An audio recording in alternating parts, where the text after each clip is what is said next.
11 Haram things for women in Islam.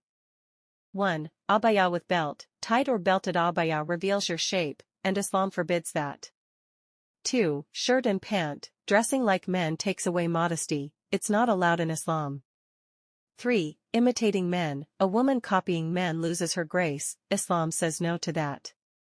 4. Not wearing hijab. Without hijab, you lose the beauty of obedience, Allah commands modesty. 5. Fake nails. Fake nails look pretty, but block purity, not allowed in Islam.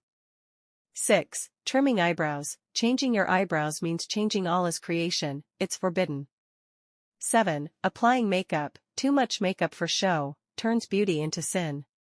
8. Excessive perfume. Strong perfume outside invites attention, not blessings.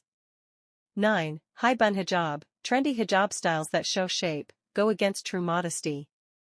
10. Fake eyelashes. Fake lashes are deception, Islam forbids false beauty. 11. Hair extensions. Adding fake hair, clearly forbidden by the Prophet. Like, share, and subscribe for more Islamic videos.